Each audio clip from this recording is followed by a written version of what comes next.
আমরা সবাই একটু অন্তর থেকে চোখটা বুঝে দেখি যে আমার কি ঠিকানা। আমি আজকে আছি, 10 বছর আগে, 15 বছর আগে, 20 বছর আগে ছিলাম না, অথবা 30 বছর আগে আমি ছিলাম না। এখন আছি, হয়তো আবার থাকবো না। কারণ দুনিয়া থাকার জায়গা নয়। একটু চিন্তা করে দেখি, সবাই একটু নীরব চিন্তা করি। কেউ দিকে কেউ না তাকাই, কেউর দিকে কেউ মন না দেই, কাহার কথা চিন্তা না করি, শুধু একমাত্র আমি আমাকে নিয়ে একটু ভাবি যে এখন যদি আমি মারা যাই, আমাকে মানুষ কি ডাকবে? আমাকে মানুষ লাশ ডাকবে, যে লাশটা দেখার জন্য দলে দলে মানুষ আসবে।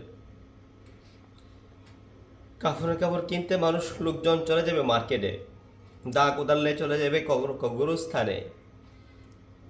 মানুষ মানুষকে খবর দিতে থাকবে অমুকের বাড়িতে অমুকে মারা গেছে। কি হবে? মারাই তো গেলাম, মানুষ জানলো, বুঝলো, জানলো, শুনলো, এটা আমার কি লাভ? কয়েকদিন এক সুদ পালন করবে, তারপরে আমার আত্মীয় স্বজন, ভাই বন্ধু, হয়তো ছেলে মেয়ে, সবাই আমাকে আবার ভুলে যাবে। এমন ভুলবে, হয়তো কোনো দিন, এমনকি মাস চলে গেল, অনেকে ভাবছে মাসেও স্মরণ করবে না, অনেকে আছে বছরও বছরও স্মরণ করবে না। হায় আফসোস, দুনিয়ার জন্য এত কিছু রেখে গেলে আমার কি লাভ? এত কিছু কামাই করে রেখে গেলে আমার কি লাভ হবে যদি আমি কবরে যাওয়ার পরে আমার জন্য, আমার ঠিকানা কবরে আযাব হয়? আবার যদি হাসরের ময়দানে কঠিন মুসিবতের সময় কেউ আমার সাহায্য না করতে পারে, আর দুনিয়ার কোনো আমল সাহায্য না করতে পারে, তাহলে তো আমার জন্য হতভাগা আর কেউ নাই। এই জন্য সবাই যারা মাদ্রাসায় পড়তে এসেছি, নিজ নিজ অন্তর থেকে আল্লাহর কাছে কাঁদবো, হে মাওলা, আপনি আমাদের মাতা পিতাকে মাফ করে দেন। তারা কত কষ্ট করে কামাই রোজগার করে আমাদের জন্য টাকা দেন, দিনে আলেম শিক্ষাচ্ছেন। সে দিনে আলেম শিক্ষার অনুযায়ী আমল করার তৌফিক দান করেন। সকলে আল্লাহর কাছে এভাবে মনাজাত করে কাঁদার চেষ্টা করব। এখন আমরা সবাই দু হাত তুলি, সময় কম। আল্লাহ তাআলা যেন এই মাদ্রাসা কবুল করেন, সকল ছাত্র ছাত্রী উস্তাদগণকে কবুল করেন। সকলে বলুন আমিন। اللهم أنت السلام ومنك السلام تبارك يا ذا الجلال والإكرام. ربنا ظلمنا أنفسنا وإن لم تغفر لنا وترحمنا لنكونن من الخاسرين. يا حي يا قيوم برحمتك نستغيث. يا عزيز يا كريم يا رحمن يا رحيم يا خالق يا مالك يا أرحم الراحمين. আয় আল্লাহ, ছোট ছোট বাচ্চাদেরকে নিয়ে, আল্লাহ হাফেজ আলেমদেরকে নিয়ে আপনার দরবারে হাত উঠাইছি।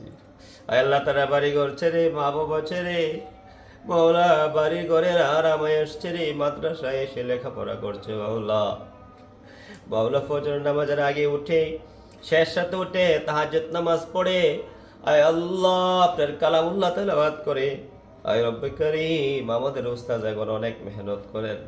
আয় আল্লাহ, দয়া করে মায়া করে এই মাদ্রাসাটাই আপনি কবুলের মঞ্জুর করে নেন। আয় আল্লাহ, আই মেহেরবান খোদা, আপনি যদি দয়া না করেন আমাদের কোনো উপায় নাই। আয় আল্লাহ, মেহরবানি করে আপনি আমাদেরকে মাফ করে দেন। আয় আল্লাহ, সরকার পাড়া আয়েশা সিদ্দিকা রাদিয়াল্লাহু তাআলা আনহা হাফিজা মওলা মাদ্রাসাকে কবুল আর মঞ্জুর করে নেন। আয় আল্লাহ, অনেক মেয়েরা আছে ভিতরে মাওলা, তারা আপনার দরবারে হাত তুলে কান্নাকাটি করছে। অনেকের মা নাই, বাবা নাই, অনেকের দাদা নাই, দাদি নাই, অনেকের নানা নাই, নানি নাই, অনেকের অনেক আত্মীয় স্বজন দুনিয়া ছেড়ে চলে গেছে। মাওলা, একদিন তো আমরাও চলে যাব, সেই কবরে কিভাবে থাকবো মাওলা জানি না।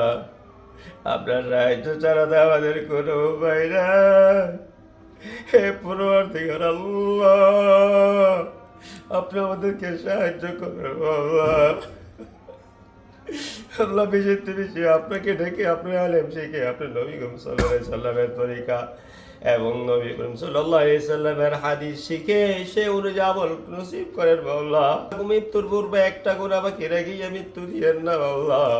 আমাদের লাশটাকে মাওলা, আমাদের লাশটাকে পবিত্র অবস্থায় আপনাকে সন্তুষ্ট চিত্তে দুনিয়ার থেকে দুনিয়াবাসীরা কবরস্থ করার তৌফিক দান করেন মাওলা।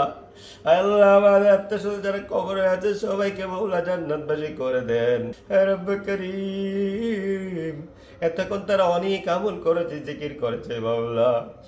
ছোট বেগুনা মাসুম নাবালিক বাচ্চারা আছে মাওলা, তারা আপনাকে ডাকছে, জিকির করেছে। কত সুন্দর করে সারাদিন পড়ালেখা করে, কত কষ্ট করে মাওলা। মাওলা মনের মতো চলতে পারো না, খাইতে পারো না, অসুস্থ হয়ে যায়, তারপরে আদর্শই পুরে থাকে মাওলা। আমাদের এই ছোট ছোট বাচ্চাদেরকে আপনি কবুলার যায় না। যারা পড়েছে, পড়বে, পড়তেছে, সকলের কবুল করেন। আল্লাহ মেহরবানি করে আমাদের দোয়াটুকু আপনি কবুল আর মঞ্জুর করিয়াই নেন।